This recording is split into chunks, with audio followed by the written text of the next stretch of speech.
Hello students, मैं Anjali Chaudhary TRI platform से। आज हम इतिहास भाग में 5वीं इकाई पढ़ने जा रहे हैं, जिसका शीर्षक है यात्रियों के वृत्तांतों के जरिए मध्यकालीन समाज। यह मध्यकालीन भारत का अपना पहला टॉपिक है। इस चैप्टर में हम जो विदेशी यात्री भारत आए थे उन्होंने जो वृत्तांत लिखे, जो विवरण लिखे, उसमें जो मध्यकालीन भारत का समाज है उनका किस तरह से विवरण किया हुआ है, उसमें क्या क्या जानकारी दी हुई है, इसके बारे में हम विस्तार से चर्चा करेंगे। इस सिलेबस में मुख्य रूप से 3 यात्रियों के बारे में दिया गया है, जिनमें पहले हम पढ़ेंगे अल-बरूनी, उसके बाद इब्न बतूता और उसके बाद में बर्नियर को, जो कि क्रमशः 11वीं, 14वीं और 17वीं शताब्दी में भारत आए थे तथा उन्होंने अपने जैसे कि अल-बरूनी ने किताबुल हिंद लिखा और इब्न बतूता ने रिहला और बर्नियर ने travels in the Mughal empire करके अपनी एक पुस्तक लिखी, जिनके अंदर उन्होंने भारत का मध्यकालीन भारत के सामाजिक, सांस्कृतिक, राजनीतिक तथा आर्थिक जो गतिविधियां थी, जो व्यवस्था थी, उनके बारे में उन्होंने विस्तार से जानकारी दी है। उसके बारे में हम पढ़ेंगे।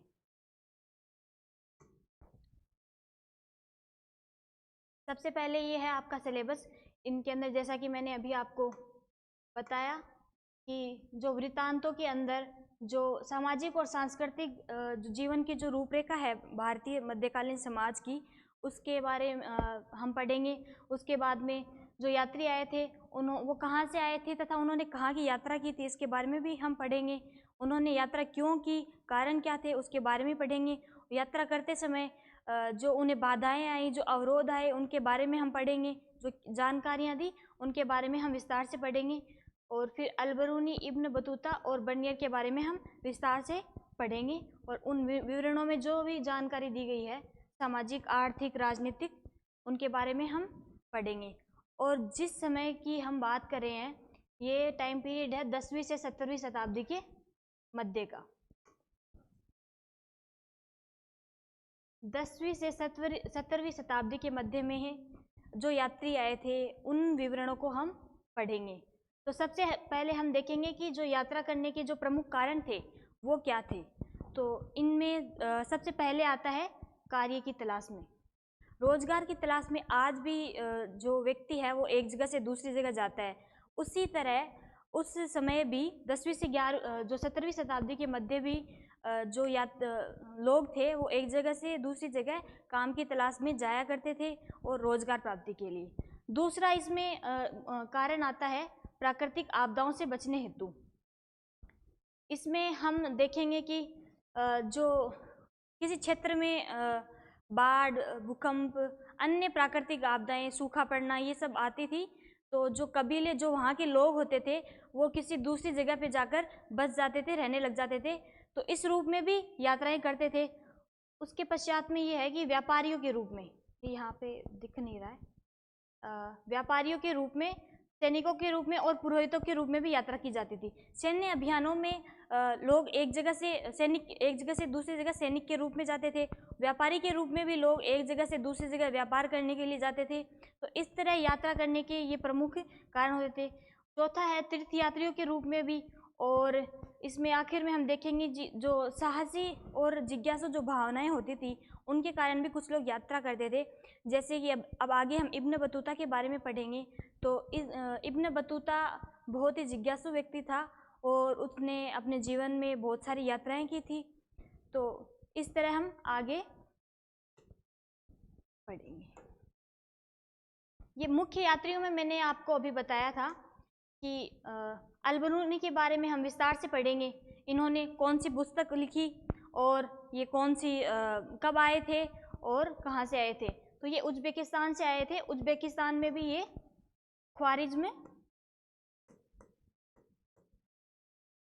ख्वारिज्म शहर से आए थे और 11वीं शताब्दी में ये भारत आए थे।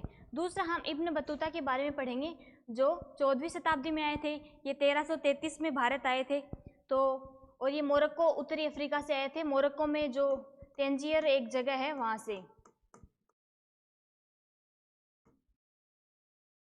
तीसरा हम पढ़ेंगे फ्रांसवा बर्नियर के बारे में। ये फ्रांस से आए थे और 17वीं शताब्दी में भारत आए थे।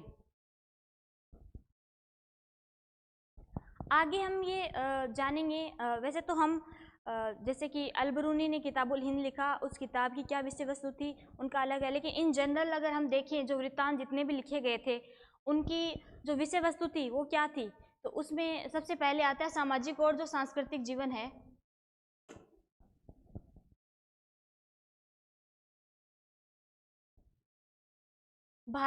मध्यकालीन भारत का 10वीं से 17वीं शताब्दी के मध्य में जो सामाजिक और सांस्कृतिक जीवन था, जो प्रथाएं थी, जो धर्म थे, जो भी धार्मिक जीवन था जो लोगों का, और जो मान्यताएं थी, प्रथाएं थी, उनके बारे में हम पढ़ेंगे। उन्होंने यात्रियों ने जो भी विवरणों में जो लिखा है उसके बारे में हम पढ़ेंगे। जैसे सामाजिक जीवन की बात करें तो इसमें हम जो वर्ण व्यवस्था,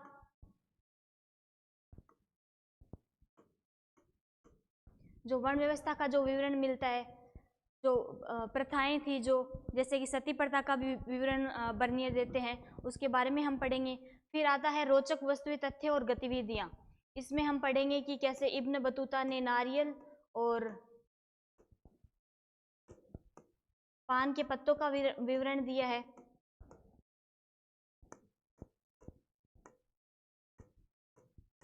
इसके बारे में हम पढ़ेंगे। फिर राजनीतिक और आर्थिक गतिविधियां आ जाती है। इनमें हम पढ़ेंगे कि राजनीतिक गतिविधियों में जो प्रशासनिक जो ढांचा था उसके बारे में कुछ जानकारी हमें इसमें मिली है विवरणों में। उसके बाद में आर्थिक जो गतिविधियां थी, जैसे व्यापार होता था, किस चीज़ का निर्यात होता था, आयात किस चीज़ का होता था, कौन से क्षेत्र में आयात निर्यात होता था, व्यापारी जो थे उन व्यापारी वर्ग था उसके बारे में हम आर्थिक गतिविधियों में पढ़ेंगे। जो बाजार व्यवस्था थी उसके बारे में हम इसमें पढ़ेंगे। अभी व्यापारिक गतिविधियां हैं, इसमें भी हम व्यापार, जैसे मैंने बताया कि किस चीज़ का व्यापार होता था, कहाँ कौन से क्षेत्र में आयात निर्यात होता था, उसके बारे में हम पढ़ेंगे। फिर आखिरी पॉइंट इसमें है कि महिलाओं दासों की स्थिति का विवरण। जो यात्रा वृत्तांत थे उनमें जो समाज में महिलाओं की स्थिति थी, निम्न वर्ग और उच्च वर्ग की महिलाएं में क्या अंतर थे, उनके क्या कार्य थे, समाज में क्या दर्जा उनको दिया गया था, इसके बारे में हम पढ़ेंगे। और फिर आता है दासों की स्थिति। इसमें दासों की स्थिति के बारे में भी बताया गया है कि दासों के क्या कार्य होते थे, उनका मूल्य क्या होता था, ये सब। तो आगे पढ़ते हैं। सबसे पहले हम पढ़ेंगे अल-बरूनी के बारे में।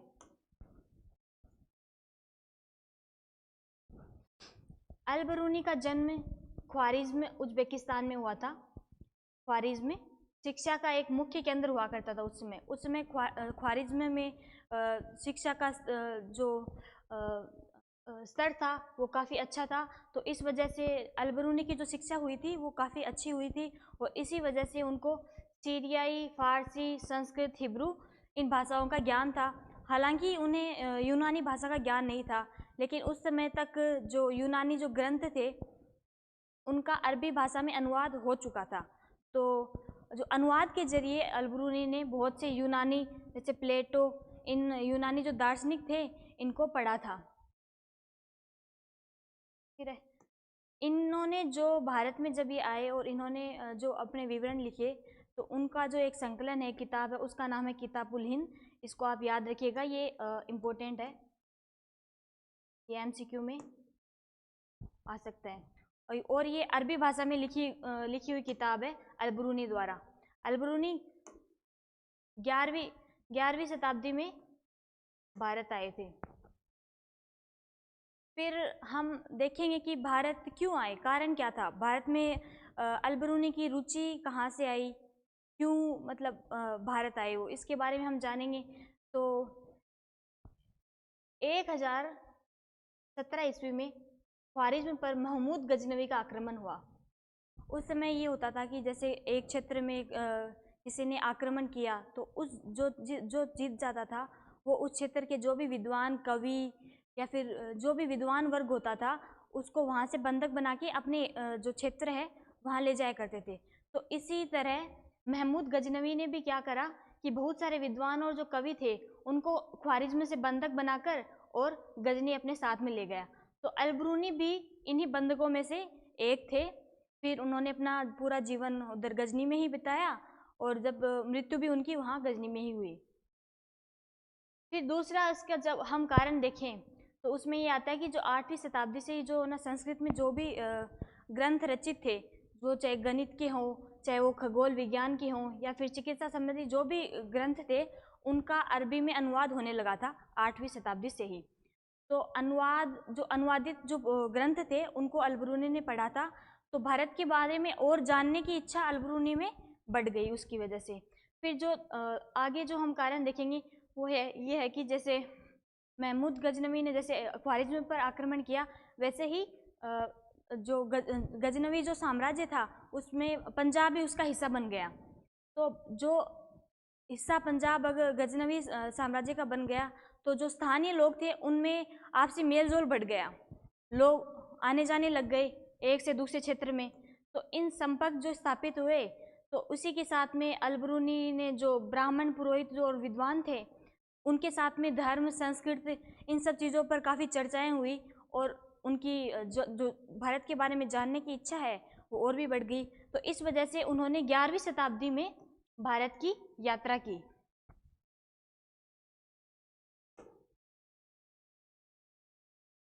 किताबुल हिंद।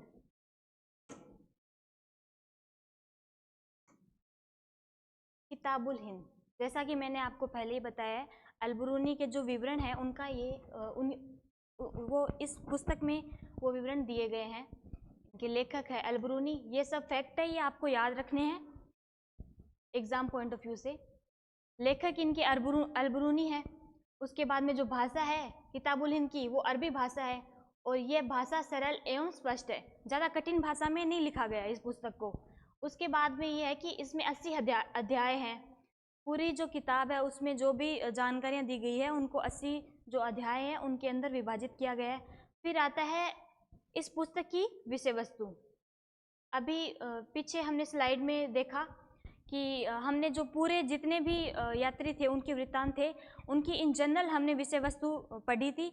अब यह है कि अल-बरूनी ने जो पुस्तक लिखी किताबुल हिंद, उसकी विषय वस्तु क्या है, ये इम्पोर्टेंट है। इसमें पुस्तक में किस बारे में जानकारी दी हुई है, तो एक तो इसमें यह है कि धर्म और दर्शन के बारे में जानकारी दी हुई है। फिर आता है कि जो भारतीय जो त्योहार थे उनका भी उल्लेख किया गया है। फिर उसके बाद में जो खगोल विज्ञान है उसका भी उल्लेख है। फिर जो कीमिया है कि जो पुराने जो ग्रंथ वगैरह थे उनका भी है उल्लेख। फिर रीति रिवाज, प्रथाएं, सामाजिक जीवन, मूर्तिकला, कानून और मापतंत्र विज्ञान यानी जो यहाँ पे मापतोल की जो व्यवस्था थी, बाट, ये सब, इनके बारे में भी अल-बरूनी ने विस्तार से इस पुस्तक में लिखा है। आगे हम ये देखेंगे कि इस पुस्तक की शैली क्या है, ये भी इम्पोर्टेंट है। इस पुस्तक में जैसे कि जो यात्री आए थे उनके लिए जो भारत का जो सामाजिक और जो सांस्कृतिक जो ढांचा था, वो जो अपना जो उनका क्षेत्र था, जैसे कि उज़्बेकिस्तान से आए थे अल-बरूनी, तो वहाँ उज़्बेकिस्तान से और भारत का जो सामाजिक जीवन था वो काफ़ी भिन्न था। तो इसमें उन्होंने जो देखी चीज़ें, जो उनको अलग लगी चीज़ें, या फिर जो वहाँ की जो सामाजिक प्रणाली थी उससे जो सिमिलर चीज़ें थी, उनके साथ में तुलनात्मक भी इन्होंने विवरण दिए हैं। तो इसमें इस पुस्तक में किताबुल हिंद में अल-बरूनी ने आरंभ में जो प्रश्न है वो किया है। जैसे किसी व्यवस्था के बारे में, उन्हें सामाजिक व्यवस्था के बारे में उन्होंने लिखा, तो सबसे पहले उन्होंने प्रश्न किया है कि ये व्यवस्था क्या है। फिर उसके बारे में जो संस्कृतवादी परंपराएं थी भारत में, उनके आधार पर उसका वर्णन किया है। जैसे कि किताबुल हिंद के अंदर वर्ण व्यवस्था का जो विवरण है ना, वो अल-बरूनी देते हैं। तो उसमें पहले वर्ण व्यवस्था को उन्होंने क्या है इसके बारे में ऐसे प्रश्नवाचक उन्होंने जो है उस तरीके से उन्होंने पूछा है। उसके बाद में जो यहाँ की परंपरा थी उसके आधार पर उन्होंने वर्णन किया है, और उसके बाद में उन्होंने जो अन्य संस्कृति है उनके साथ तुलना की है। जैसे वर्ण व्यवस्था, जाति व्यवस्था थी, उसकी जो फारस के अंदर जो जाति व्यवस्था थी, सामाजिक जाति व्यवस्था, उसके साथ में तुलना की है भारतीय वर्ण व्यवस्था की। आगे हम इसको विस्तार से पढ़ते हैं।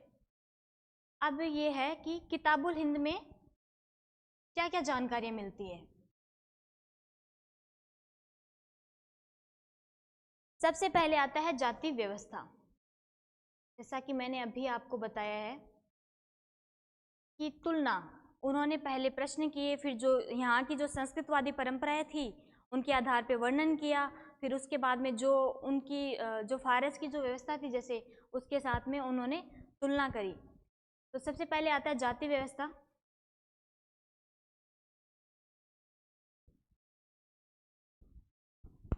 भारत के जो समाज है उसके अंदर 4 वर्ग थे। वर्ण व्यवस्था जो ब्राह्मणीय जो व्यवस्था थी उसमें 4 वर्ग थे। तो उसमें सबसे ऊपर आते हैं ब्राह्मण, फिर आते हैं क्षत्रिय, फिर आते हैं वैश्य, फिर आते हैं शूद्र। ऐसे ही इससे थोड़ी सिमिलर व्यवस्था थी फारस में। हालांकि उसके अंदर ये नहीं था कि ब्राह्मण सबसे ऊपर है, उसके बाद क्षत्रिय, वैश्य है, शूद्र है। उसमें अलग वर्ग थे, जैसे घुड़सवार वहाँ पे सबसे जो ऊंचा वर्ग था वो माना जाता था। उसके बाद में जो पुरोहित वर्ग थे उसके बाद में आते थे। तो इस तरह ये व्यवस्था, फारस की जो व्यवस्था थी वर्गों की, वो व्यवस्था जो भारतीय जो वर्ण व्यवस्था थी उससे अलग थी। तो अल-बरूनी ने इनकी तुलना करी है और अल-बरूनी ने यह भी बताया कि जो ब्राह्मण और क्षत्रिय वर्ग थे इनकी स्थिति काफ़ी अच्छी थी, ये उच्च वर्ग में आते थे, और जो वैश्य और शूद्र हैं वो निम्न वर्ग में आते थे। और वैश्य और शूद्र में भी जो शूद्र वर्ग है ये इनको काफ़ी निम्न माना जाता था। फिर इसके पश्चात है कि जो इस्लाम में केवल धार्मिकता के पालन के आधार पर भिन्नता। अल-बरूनी ने अपनी पुस्तक किताबुल हिंद में ये बताया कि इस्लाम में कार्य के आधार पर जो भिन्नता थी वो नहीं थी वर्गों में। उनकी ये थी कि जो धर्म का जो पालन कर रहे हैं उसके आधार पर ही जो भिन्नता थी इस्लाम में, कार्य के आधार पर नहीं थी। जैसे कि जो ये वर्ण व्यवस्था है इसमें जो ब्राह्मणीय वर्ण व्यवस्था थी इसके अंदर ये था कि जैसे कि कोई ब्राह्मण वर्ग में किसी का जन्म होता है तो उसका जन्म होने से लेके उसका कार्य ये होता था कि वो वेदों को और जो भी ग्रंथ थे उनको पढ़े, उनके बारे में उनको ज्ञान हो, जानकारी हो, जो अनुष्ठान है, पूजा पाठ ये है, इन सब चीज़ों के अंदर वो ये उनका कार्य होता था। वैश्य थे जो व्यापारी वर्ग में होते थे, इनके ग्रुप होते थे, तो ये इस तरह थे। तो इसमें था कि कार्य के आधार पर जो वर्ण व्यवस्था थी ये कार्य के आधार पर विभाजित थी, और जो इनकी ये जो इस्लाम की जो हम बात कर रहे हैं ये सिर्फ धार्मिकता के पालन के आधार पर थी। इसकी जानकारी अल-बरूनी देते हैं। इसके बाद में आता है कि अपवित्रता की मान्यताओं को अस्वीकारा। अल-बरूनी ने ये लिखा जैसे कि ये वर्ण व्यवस्था इस आधार पर बनी थी, पवित्र सबसे ज़्यादा पवित्र कौन है उसके स्तर बांटे गए थे। तो उसमें इन्होंने इस जो हिंदूवादी ये जो धारणा थी अपवित्रता की कि जो निम्न जाति के लोग हैं वो अछूत हैं, ये सब अपनी जो जाति व्यवस्था थी उनके अंदर था। तो अल-बरूनी ने इसको अस्वीकार है। अल-बरूनी के अनुसार जो चीज़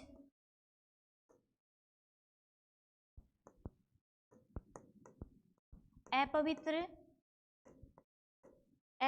है वो पवित्रता का जो एक मानक पॉइंट है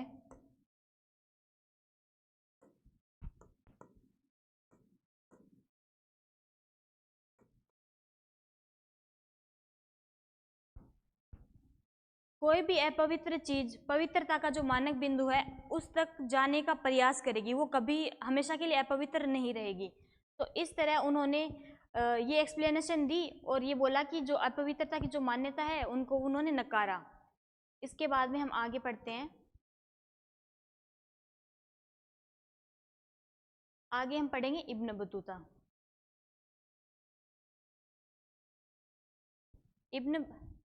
इब्न बतूता 14वीं शताब्दी में भारत आए थे। 1333 में भारत आए ये। इनका जन्म तेंजियर में हुआ था और ये मोरक्को उत्तरी अफ्रीका में है तेंजियर।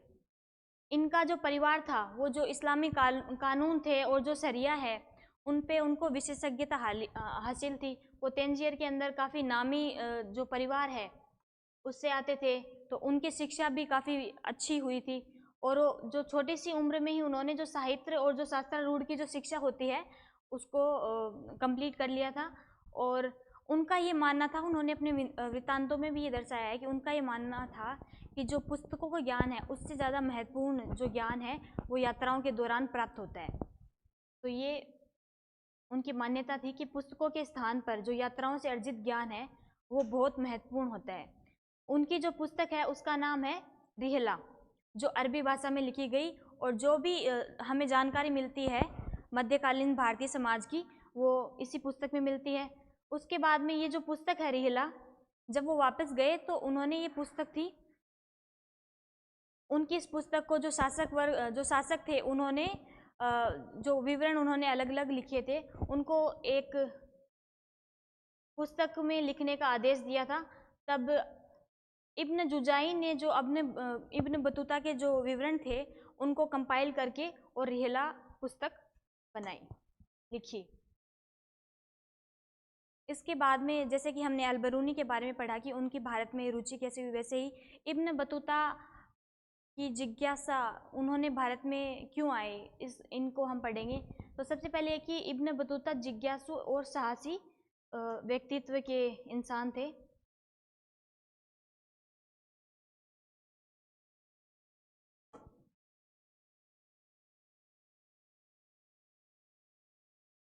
जिज्ञासु और साहसी व्यक्तित्व था उनका, और ऐसा नहीं है कि वो इन्होंने सिर्फ भारत की यात्रा करी थी, भारत में आने से पहले भी उन्होंने मक्का की तीर्थ यात्रा कर चुके थे। वो सीरिया, इराक, फारस, यमन, ओमान, पूर्वी अफ्रीका के तटीय जो भी व्यापारिक बंदरगाह थे उनकी उन्होंने यात्रा कर चुकी थी। तथा फिर वो 1332 और 33 के मध्य में एशिया के जो मध्य एशिया के रास्ते स्थल मार्ग से वो सिंध आए। सिंध आने के बाद में उन्होंने सिंध में जो दिल्ली, उस समय दिल्ली सल्तनत में जो शासक थे वो थे मोहम्मद बिन तुगलक, उनके बारे में सिंध उन्होंने जाना। वो सुल्तान की जो कला प्रेमी होने की जो कला प्रेमी जो थे मोहम्मद बिन तुगलक, और उनके जो कला साहित्य के संरक्षक होने से वो काफ़ी प्रभावित हुआ और उन्होंने भारत आने का निर्णय लिया।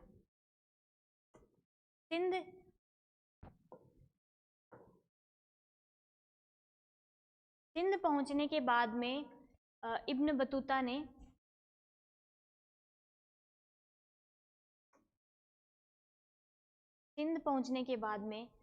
इब्न बतूता ने मुल्तान और उच्च के रास्ते होते हुए उन्होंने दिल्ली आए। वो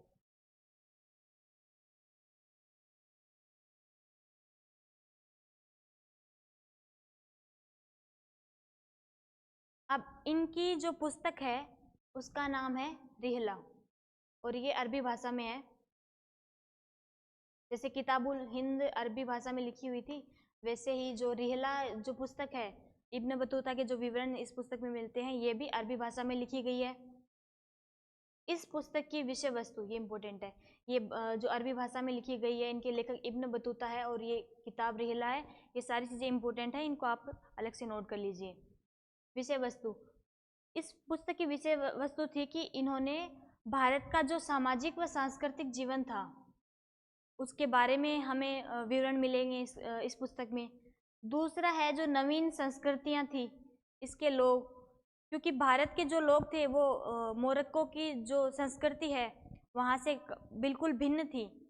तो जो नवीन संस्कृतियां थी यहाँ की, जो नवीन उनको जो नई जानकारियाँ मिली थी उन्होंने विवरण में लिखा है। उसके बाद में जो विभिन्न आस्था और मान्यताएं हैं उसके बारे में भी इब्न बतूता ने अपनी पुस्तक रिहला में लिखा है। आगे हम पढ़ेंगे रिहला में हमें क्या क्या जानकारी मिलती है, क्या क्या विवरण रिहला में दिए गए हैं। सबसे पहले इब्न बतूता भारतीय शहरों के बारे में बताते हैं। इन्होंने भारतीय शहरों को किस तरह से प्रस्तुत किया है अपने विवरणों में, इसके बारे में हम पढ़ेंगे। तो इब्न बतूता ने अपनी पुस्तक रिहला में भारतीय शहरों को बहुत ही अच्छा बताया है। उन्होंने उनको घनी आबादी वाला बताया है और काफ़ी समृद्ध हैं, भीड़ भाड़ वाले। हालांकि भीड़ भाड़ वाली जो सड़कें हैं वो भीड़ भाड़ वाली, लेकिन रंगीन बाजार है, चमचमाते बाजार हैं, जिनमें हर जगह दुकानें हैं, अलग अलग चीज़ें मिल रही है अलग अलग दुकानों में। इस तरह काफ़ी अच्छे तरीके से उन्होंने जो भारतीय शहर है उनका चित्रण किया है। और भारतीय शहरों में भी जो दिल्ली है उसका जो चित्रण है उन्होंने बहुत ही अच्छे से किया है।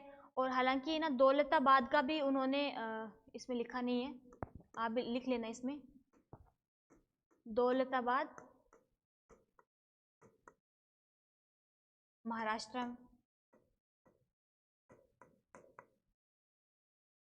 दो शहरों का उन्होंने मुख्य रूप से विवरण दिया है। इसमें सबसे पहले दिल्ली और फिर उसमें आता है दौलताबाद। वो अपने विवरणों में लिखते हैं कि दिल्ली काफ़ी बहुत ही अच्छा शहर था, बहुत ही सुंदर था, जहाँ पे सारी सुख सुविधाएं थी। और दौलताबाद जो है वो भी दिल्ली की तुलना में कम नहीं था, वो भी दिल्ली की बराबरी का ही शहर था। तो दिल्ली में उन्होंने क्या क्या विवरण दिए हैं वो बताते हैं कि दिल्ली में एक विशाल कब्रगाह है और जो ये कब्रें बनी हैं उनके ऊपर गुंबद बने हैं। गुंबद, जो ये आकृति होती है उसको गुंबद कहा जाता है। और गुंबद के बाहर जैसे उन्होंने फिर ये लिखा है कि मीनारे हैं, तो गुंबद के ऐसे जो पिलर होते हैं उनको मीनारे कहा गया। फिर उन्होंने बताया कि दिल्ली में 28 दरवाजे हैं और जो सबसे बड़ा दरवाज़ा है वो बदायूं का दरवाज़ा है। फिर वो एक और दरवाजे की बात बोलते हैं कि एक मांडवी का दरवाज़ा है जिसके भीतर एक अनाज मंडी है। तो इन्होंने ये भी बताया कि शहर में सारी सुख सुविधाएं हैं, तो इनमें अनाज मंडी भी है और जो व्यापारिक अलग अलग जो वस्तुएं आयात निर्यात होता था उनके अलग अलग सेंटर बने हुए थे। तो इस तरह वो बताते हैं कि जैसे मांडवी जो दरवाज़ा था उसके भीतर में एक अनाज मंडी थी और 28 दरवाज़ों का उन्होंने जिक्र किया है, उसमें बदायूं के दरवाज़ों को उन्होंने सबसे बड़ा बताया है। उसके पश्चात है कि उन्होंने बाजार का भी विवरण दिया है। बाजार उनके अनुसार वो बोलते हैं कि बाजार सिर्फ जो सामाजिक व आर्थिक गतिविधियों के भी केंद्र होते थे और उसमें मंदिर और मस्जिद भी होते थे। इसके अलावा उनके विवरणों में ये भी है कि बाजारों के अंदर एक मंच बना होता था, अलग अलग जगह पे मंच बने होते थे और उन मंच में जैसे कि कोई गायक है, कोई नृत्य कलाकार है, तो वो अपनी प्रस्तुति देते रहते थे।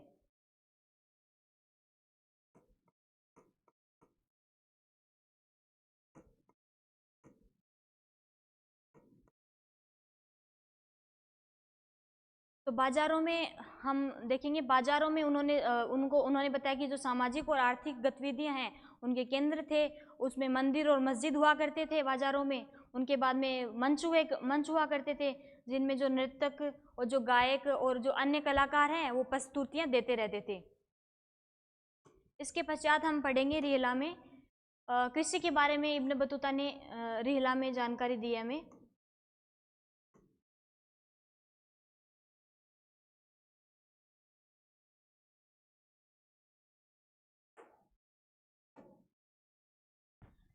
कृषि के बारे में उन्होंने बताया कि जो भारत के जो खेत थे वहाँ पे उपजाऊ मिट्टी थी और इतनी उपजाऊ मिट्टी थी कि कई बार ये होता था कि एक वर्ष में ज़्यादातर किसान थे वो 2 फसलें भी बोते थे। उसके बाद में वो व्यापार और वाणिज्य के बारे में बताते हैं। उन्होंने बताया कि जो व्यापारिक जो तंत्र था वो जो अंतर एशियाई जो व्यापारिक मार्ग थे उनसे काफ़ी अच्छे तरीके से जुड़ा हुआ था। अर्थात जो भारत से जो व्यापार था जो मध्य एशिया के जो क्षेत्र थे वहाँ पे भी होता था। तो जो भारतीय कुछ वस्तुएं थी जैसे कि सूती कपड़ा है, रेशम है, जरी, साटन और महीन मलमल, इन सब चीज़ों की मांग जो मध्य और दक्षिण पूर्व जो एशिया है वहाँ पे इन वस्तुओं की मांग काफ़ी अधिक थी। फिर उसके बाद में हम देखते हैं कि विविध चीज़ें, कुछ ऐसी चीज़ें थी जो इब्न बतूता थे उनके हिसाब से, उनके अकॉर्डिंग वो काफ़ी विचित्र थी, उन्होंने कभी उनको देखा नहीं था। जैसे कि उन्होंने नारियल और पान के पत्तों का विवरण दिया है। तो पान के पत्तों के बारे में वो कहते हैं कि जो पान के पत्तों की जो बेल होती थी वो जो अंगूर के जो बेल है उसके जैसी होती थी। हालांकि अंगूर एक फल है, उसको पान के पत्तों को वैसे नहीं खाया जाता था।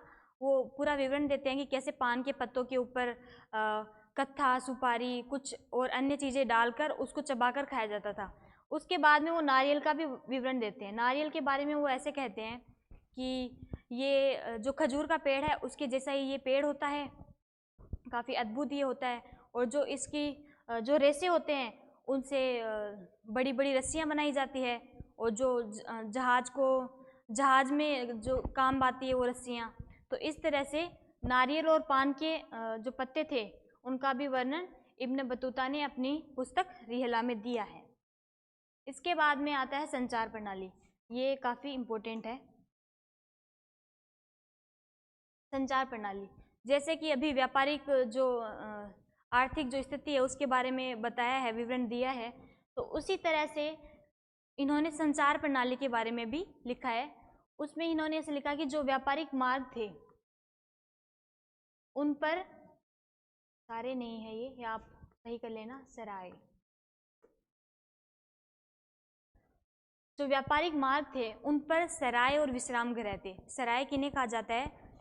जैसे कि बहुत ही लंबी दूरी के व्यापार के लिए व्यापारी एक जगह से दूसरी जगह जाते थे, तो उनको खाने पीने ठहरने की व्यवस्था चाहिए होती थी, तो उसके लिए सराय और विश्राम गृह बनाए जाते थे। इनमें क्या होता था कि जो व्यापारी होते थे उनको खाने पीने की, सोने की और जो भी व्यवस्था है वो मिल जाती थी, और फिर वो आगे अपने मार्गों पे आगे बढ़ जाते थे।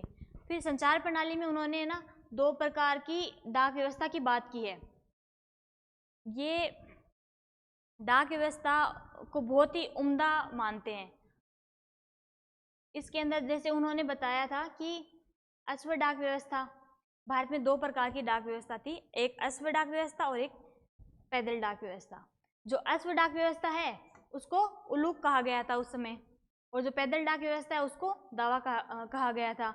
इब्न बतूता के अनुसार हर 4 मील पर एक चौकी होती थी, यानी कि एक चौकी होती थी, डाक चौकी।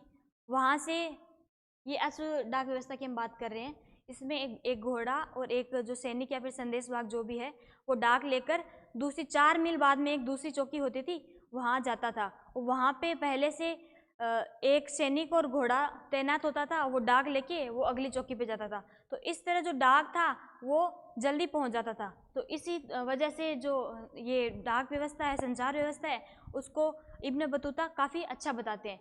फिर पैदल डाक व्यवस्था के बारे में उन्होंने बताया है, जैसे कि अश्व डाक व्यवस्था में हर 4 मील पर डाक चौकी थी, वैसे ही जो ये पैदल डाक व्यवस्था है वहाँ पर हर 3 मील पर एक चौकी, डाक चौकी हुआ करती थी। इसमें क्या होता था कि जो संदेशवाहक होता था या फिर सैनिक होता था वो पैदल भागता था, और उसके हाथ में एक छड़ होती थी, एक डंडा होता था जिसके ऊपर तांबे की घंटियां बनी होती थी। ये घंटियां क्यों थी?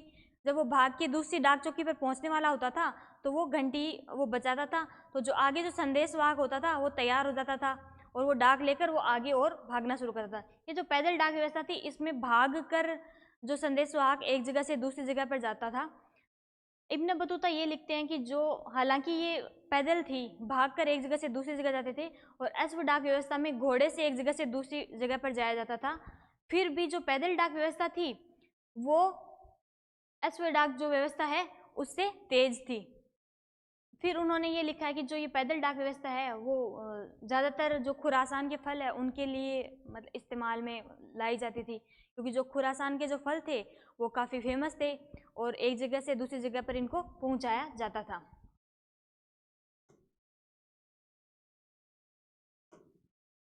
उसके बाद में है इब्न बतूता ने रिहला में जो महिलाएं और जो दास है उनकी स्थिति के बारे में विवरण उन्होंने दिया है। सबसे पहले ये आता है कि उन्होंने ये बताया कि जो दास थे उनको जो और चीज़ें जैसे फल खरीदे और बेचे उसी तरह से जो दास होते थे उनको बाजारों में खरीदा और बेचा जाता था। ठीक है, उसके बाद में उन्होंने ये बताया कि बाजार में तो दासों को खरीदा और बेचा जाता ही था, वो दासों को भेंट के रूप में भी दिया जाता था किसी को, और किसी को पुरस्कार भी दिया जाता था, जैसे किसी को गिफ्ट दे दिया और किसी को प्राइज के रूप में भी अगर कुछ अच्छा काम करता था तो शासक वर्ग था या फिर जो अभिजात वर्ग था, अमीर वर्ग था, वो जो किसी को गिफ्ट कर देते थे। तो इसमें हम एग्जाम्पल भी देख लेते हैं, जैसे कि इब्न बतूता ने एक विवरण दिया है जिसमें वो बताता है कि ये यहाँ पे मुल्तान नहीं, यहाँ पे सिंध है। इब्न बतूता ने जब वो सिंध से मुल्तान आया था, मतलब सिंध से मुल्तान उच्च के रास्ते होते हुए और फिर बाद में वो दिल्ली पहुंचा था। तो इब्न बतूता ने सिंध से मोहम्मद बिन तुगलक के लिए दास भी खरीदे थे, घोड़े भी खरीदे थे और ऊँट भी खरीदे थे, वो भेंट देने के लिए एज ए गिफ्ट उन्होंने तुगलक को दिए थे। तो इसके बाद में वो दूसरा हम एग्जाम्पल देखते हैं कि वो जब वो यहाँ पे दिल्ली पहुँच गए थे तब उन्होंने देखा इब्न बतूता ने कि जो मोहम्मद बिन तुगलक है उन्होंने एक नसीरुद्दीन नामक एक धर्मोपदेशक थे, धर्म के उपदेश देने वाले, उनसे वो प्रसन्न हो गए और प्रसन्न होकर उन्होंने उनको 200 दास और 1 लाख टके, टके उस टाइम जो करेंसी होती थी उसको टका बोला गया है, तो उन्होंने प्रसन्न होकर उनको 200 दास और 1 लाख टके दिए थे। तो जैसे इसमें ऊपर दिया है कि दासों को भेंट भी दिया जाता था, जैसे कि इब्न बतूता ने तुगलक को भेंट किया है, और उसके बाद में उनको पुरस्कार के रूप में जैसे नसीरुद्दीन जो धर्मोपदेशक थे उनको उन्होंने प्रसन्न होकर पुरस्कृत किया था। उसी के बाद में इन्होंने जो कीमत है इब्न बतूता ने उसके बारे में भी बताया है। जैसे कि इब्न बतूता बताते हैं कि जो दासों का कौशल होता था और उनकी जो कार्य जो क्षमता जो भी होती थी उसके आधार पर दासों की कीमतें अलग अलग होती थी। जैसे कि इब्न बतूता विवरण में ये भी बताते हैं कि जो महिला जो दासियां होती थी उनको अधिक वेतन मिलता था, चाहे वो घरेलू दासियां होती थी उनको अधिक वेतन क्या मतलब उनकी कीमत ज़्यादा होती थी और जो दास होते थे उनकी कीमत कम होती थी। उसके पश्चात उन्होंने ये भी बताया कि दासों का जो आदान प्रदान जो था, मतलब जो बेचा और ये काफ़ी बड़ी मात्रा में होता था, क्योंकि कई बार ये विवरण में भी दिया है कि जैसे शासक है या फिर कोई अमीर अभिजात वर्ग है तो उन्होंने जो अपने से जो नीचे के लोग थे, जैसे शासक ने जो अभिजात वर्ग के लोग थे, अमीर वर्ग के लोग थे, उनकी निगरानी रखने के लिए भी दासों और दासियों को नियुक्त करता था। तो इस तरह से सिर्फ और सिर्फ घरेलू कार्य में काम नहीं आते थे, कृषि के क्षेत्र में भी दासों का उपयोग किया जाता था। उसके बाद में जो निगरानी रखने के लिए उसके लिए भी दासों का उपयोग किया जाता था और उसके बाद में अन्य कार्यों के लिए भी दासों का उपयोग किया जाता। उसके बाद में है फ्रांसवा बर्नियर। फ्रांसवा बर्नियर 17वीं शताब्दी में आए थे और इन्होंने भारत में 12 वर्ष तक ये भारत में रहे और उसके पश्चात में वापस चले गए। फ्रांसवा बर्नियर का जन्म हुआ था 1620 में, इम्पोर्टेंट नहीं है इतना, लेकिन ये फ्रांस से आए थे, ये इम्पोर्टेंट है, इसको आप याद रखना। 17वीं शताब्दी में फ्रांस से आए थे और ये पेशे से कुछ चिकित्सक थे और इन राजनीतिक दार्शनिक थे और इतिहासकार भी थे, चिकित्सक। और ये जब यहाँ आए तो इन्होंने दारासिकों के चिकित्सक के रूप में भी थोड़े समय तक इन्होंने कार्य किया था और फिर वो दरबार में भी उन्होंने कार्य किया था। इसके बाद में है कि इनकी पुस्तक, तो इन सभी की जो पुस्तकें हैं इनको आप याद रखना। Travels in the Mughal empire, इनकी पुस्तक का नाम है travels in the Mughal empire और ये फ्रांसीसी भाषा में है। जो किताबुल हिंद और रिहला है वो दोनों अरबी भाषा में है और जो travels in the Mughal empire है ये फ्रांसीसी भाषा में है, इसको याद रखना। इसके बाद में आगे पढ़ते हैं।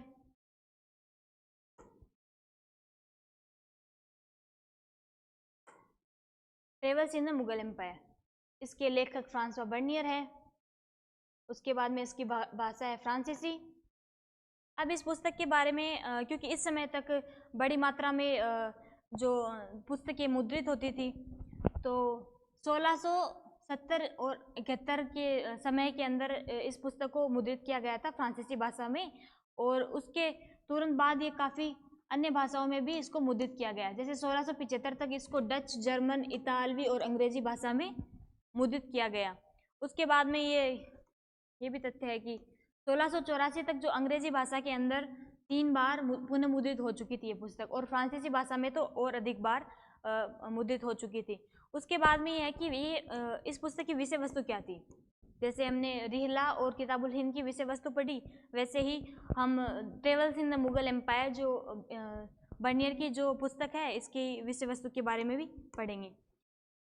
इसमें इस पुस्तक में जो भारत का सामाजिक, राजनीतिक और आर्थिक जीवन है इसके बारे में काफ़ी अच्छे से दिया गया है और इन्होंने बर्नियर ने जो भी लिखा है उसको यूरोप से तुलना करिए। तो भारत के अगर सामाजिक जीवन के बारे में अगर उन्होंने कुछ विवरण दिया है तो उस विवरण की तुलना अपने यूरोप के जो विवरण है, जो यूरोप की जो सामाजिक व्यवस्था है उससे उनसे तो तुलना करिए। और इन्होंने भारत को यूरोप से काफ़ी निम्न दर्जे का इस पुस्तक में, इन विवरणों में दिखाया है। और ये भारत को ना यूरोप का विपरीत बताता है हर चीज़ के अंदर, जैसे सामाजिक व्यवस्था को बिल्कुल विपरीत बताता है। इसमें आगे हम विस्तार से पढ़ेंगे ये विषय वस्तु। फिर आता है इस पुस्तक की शैली क्या है। जैसे कि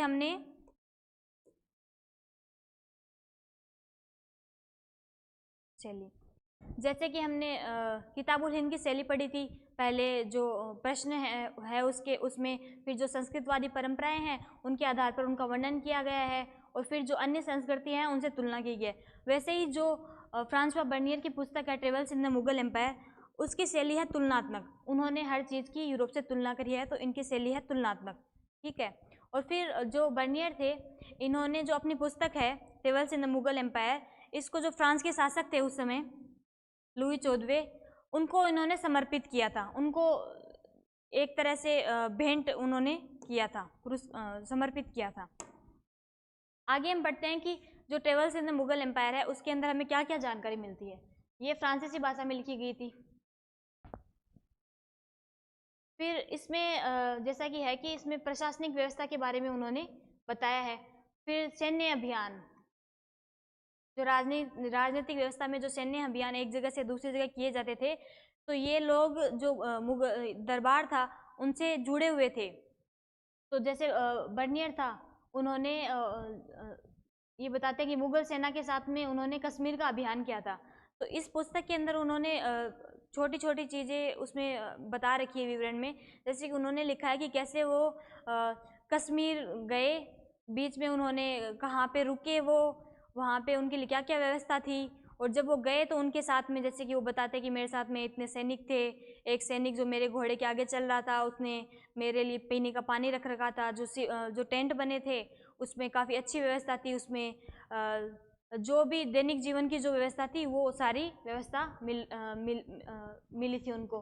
फिर वो ये भी बताते हैं कि ये जो व्यवस्थाएं थी वो ओहदे के आधार पे मिलती थी सबको अलग अलग। जैसे अगर कोई बड़े ओहदे पे, जो अगर अभिजात अमीर वर्ग है तो उसको और अच्छी व्यवस्था मिलती थी। सैनिक लोग हैं उनके शिविर अलग होते थे, उनको अलग व्यवस्था मिलती थी। उसके बाद में ये कि भूमि स्वामित्व के बारे में बर्नियर ने बहुत ही विस्तार से वर्णन किया है। उन्होंने ये ऐसा लिखा है कि जो भारत है उनके अंदर निजी भू स्वामित्व का अभाव था। भू स्वामित्व क्या है कि कोई भूमि क्षेत्र है उस पे उसका ओनर कौन है, उसका स्वामित्व कौन है। तो बताते हैं कि निजी भू स्वामित्व का आधार था। तो जैसे भारत के अंदर वो बताते हैं कि 2 प्रकार का स्वामित्व था, भू स्वामित्व।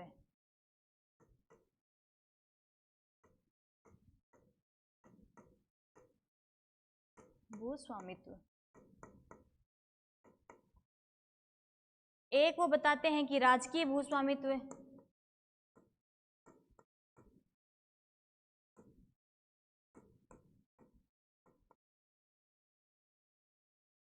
दूसरा होता है निजी। हाँ, भारत में उन्होंने निजी भू स्वामित्व का अभाव बताया। नॉर्मली जैसे 2 प्रकार के भू स्वामित्व होते हैं। एक तो होता है राजकीय भू स्वामित्व है, यानी जो राजा है तो राज्य का राजा जो है उनके ही सारी ज़मीनें हैं वो उनका ओनर राजा ही होता है। दूसरा होता है निजी भू स्वामित्व है कि जैसे किसी एक व्यक्ति के पास में जो भूमि का जो स्वामित्व होता है वो फिर आगे उनकी पीढ़ी दर पीढ़ी बढ़, जैसे एक व्यक्ति है फिर उनके बच्चों के पास वो ज़मीन जाएगी, फिर उनके बच्चों के पास वो ज़मीन जाएगी, तो इस तरह वो निजी भू स्वामित्व हो जाता है। तो बर्नियर ऐसे लिखते हैं कि जो भारत है उनमें निजी भू स्वामित्व का अभाव था और जो सारी जो ज़मीनें थी वो जो राजा था, जो शासक था, उन्हीं के पास में थी। फिर आगे वो बताता है कि निजी भू स्वामित्व के अभाव के चलते जो श्रमिक थे वो उदासीन थे, क्योंकि उनकी खुद की स्वयं की ज़मीन नहीं थी तो वो उस पर अच्छे से खेती नहीं होती थी वहाँ पे, क्योंकि उनको पता था कि जो भी हम उगाएंगे, फसलें उगेंगी या फिर जो भी हम ज़मीन पे फसलें उगाएंगे वो कर के रूप में हमें राज्य को देनी पड़ेंगी। उनकी खुद की ज़मीनें थी नहीं। तो इस तरीके से वो बताते हैं कि निजी भू स्वामित्व के अभाव के कारण जो दूरगामी जो निवेश के प्रति जो श्रमिक थे वो उदासीन थे। उसके बाद में बताता है इस वजह से ही कृषि का विनाश हो रखा था, कि कृषि अच्छी नहीं थी। उसके बाद में वो बताते हैं कि इस वजह से किसानों का उत्पीड़न होता था, कि उनकी खुद की ज़मीनें नहीं थी और फिर भी वो उन पे काम करते थे, तो इस वजह से।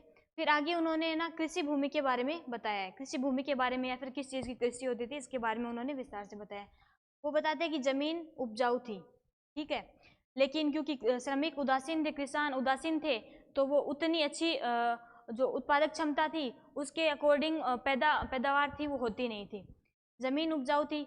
वो बताते हैं कि मिस्र से जैसे उन्होंने तुलना करी है यहाँ पे, वो बताते हैं कि जो बंगाल में जो उत्पादन होता था चावल, मकई, रेशम, कपास और नील का, वो जो मिस्र में उत्पादन होता था इन सब चीज़ों का, उनसे भी ज़्यादा बंगाल में उत्पादन होता था। फिर वो ये भी बताते हैं कि जो भारत में जो मध्य की स्थिति है उसके लोग नहीं है। ये बताते हैं कि भारत में जो सामाजिक ढांचा वो ऐसे है कि सबसे पहले शासक और अमीर लोग हैं, उसके बाद में सबसे नीचे निम्न लोग आएंगे। तो बीच में एक वर्ग होते हैं जो जैसे मिडिल क्लास है, तो वो ऐसे बोलते हैं कि जो मध्य के जो वर्ग हैं वो भारत में नहीं है। आगे चलते हैं।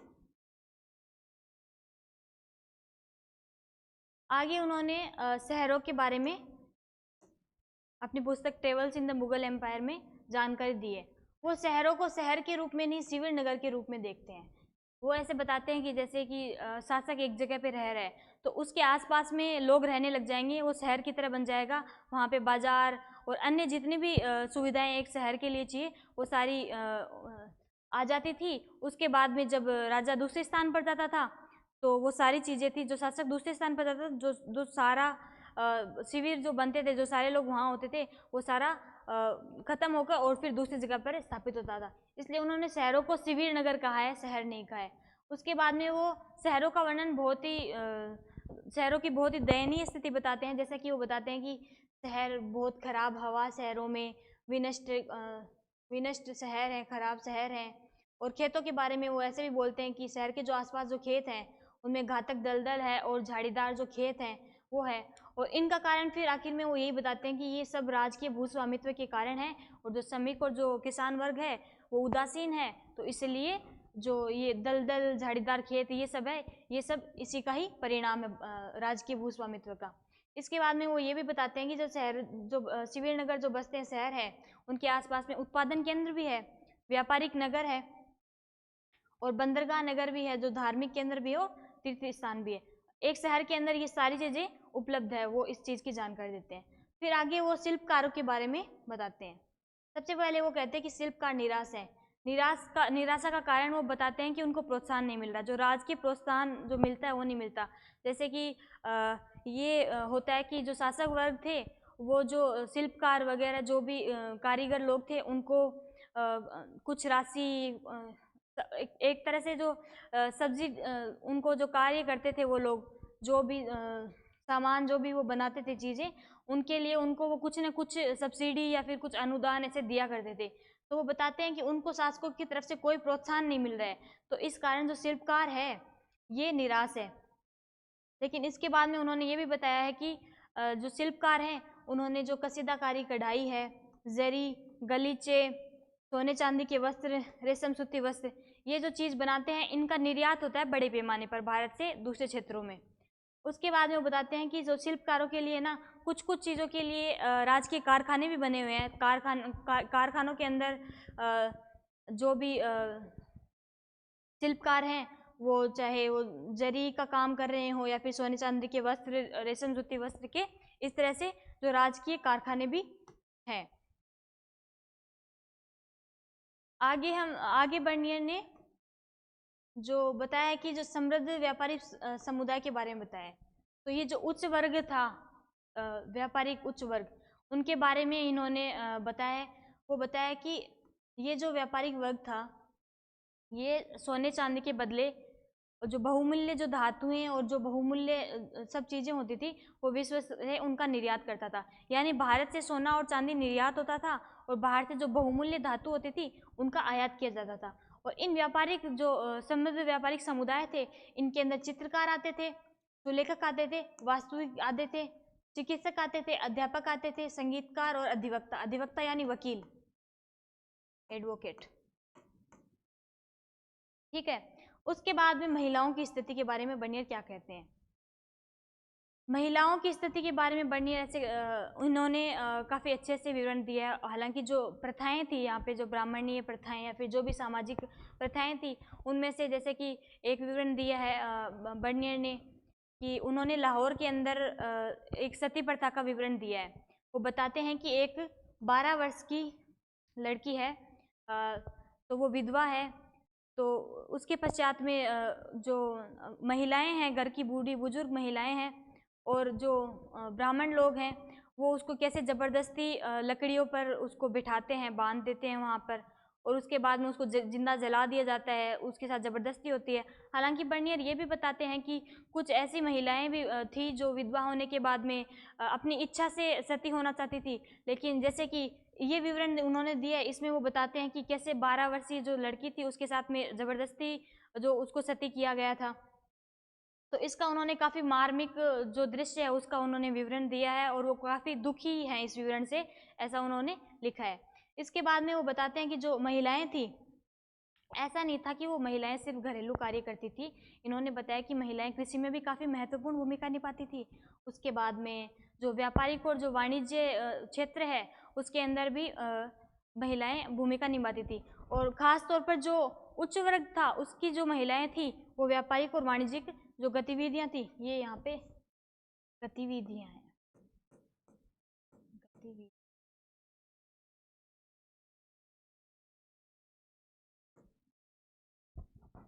तो वो बताते हैं कि जो उच्च वर्ग की जो महिलाएं थी, अधिकांश महिलाएं वो व्यापारिक और वाणिज्यिक गतिविधियों में भाग लेती थी। हालांकि ऐसा नहीं है कि जो निम्न वर्ग की या फिर मध्य वर्ग की जो महिलाएं थी वो व्यापारिक गतिविधियों में भाग नहीं लेती थी, लेकिन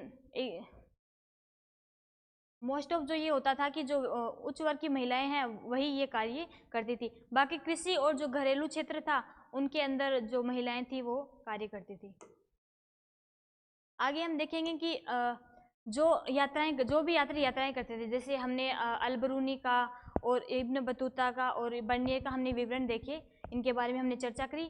तो इन्होंने जो अवरोध और बाधाएं आए उनके बारे में भी इन्होंने लिखा है। जो यात्राएं करी थी उनके दौरान में इनके क्या अवरोध आए इनके बारे में इन्होंने लिखा है। जैसे कि अलबरूनी ने सबसे पहले 3 प्रकार की बाधाएं बताई है। उन्होंने एक बाधा बताई है भाषा, दूसरा उन्होंने बताया धार्मिक जो अवस्था थी वो, और तीसरा उन्होंने बताया अभिमान।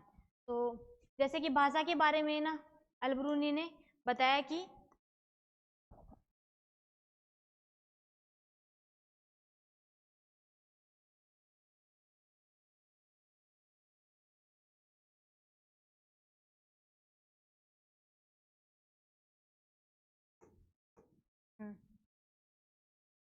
भाषा के बारे में अलबरूनी कहते हैं कि जो संस्कृत यहाँ की भाषा थी वो जो अरबी और फारसी भाषा से काफ़ी भिन्न थी, और इतनी भिन्न थी कि उसको पढ़ना इतना आसान नहीं था, इतना जल्दी समझना आसान नहीं था, और उसके जो अनुवाद थे वो भी काफ़ी मुश्किल थे, आसान नहीं थे।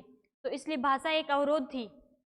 उसके बाद में वो धार्मिक जो अवस्था थी उसके बारे में अलबरूनी बताते हैं कि जो धार्मिक भिन्नता थी उसके कारण भी काफ़ी कठिनाई उत्पन्न हुई। तो यहाँ की प्रथाएं, सामाजिक जीवन था वो काफ़ी उनके वहाँ के जीवन से काफ़ी अलग था, तो उनको एडजस्ट करने में, चीज़ें समझने में उनको कठिनाई का सामना करना पड़ा। तीसरा वो बताते हैं अभिमान। वो ऐसे विवरणों में अपना ऐसा बताते हैं कि जो भारत के जो उनको लोग मिले थे वो कुछ लोग काफ़ी अभिमानी थे। जब वो जानकारी किसी चीज़ के बारे में पूछना चाहते, किसी को चीज़ को समझना चाहते थे, तो कई बार लोग उनको दूर कर देते थे, उनसे बात नहीं करते थे, उनको जानकारियाँ देते नहीं थे। तो तीसरी उन्होंने बताया है अभिमान एक बड़ी बाधा थी यात्राओं के दौरान। उसके बाद में आता है प्रकृति और जलवायु। रिहला के अंदर इब्न बतूता ने जो प्रकृति और जलवायु है उसका ये इनको बाधाओं के रूप में उनका अच्छे से विवरण दिया है। जैसे कि जब इब्न बतूता भारत से चीन की यात्रा कर रहे थे, इन्होंने इब्न बतूता ने समुद्री यात्राएं भी करी है और जो स्थलीय यात्राएं वो भी करी है। तो जब वो समुद्री यात्राएं कर रहे थे तो उस समय वो बताते हैं कि कैसे जो जलवायु है, मौसम की वजह से वो काफ़ी बीमार हो गए और उनको कितनी उन परेशानियों का सामना करना पड़ा।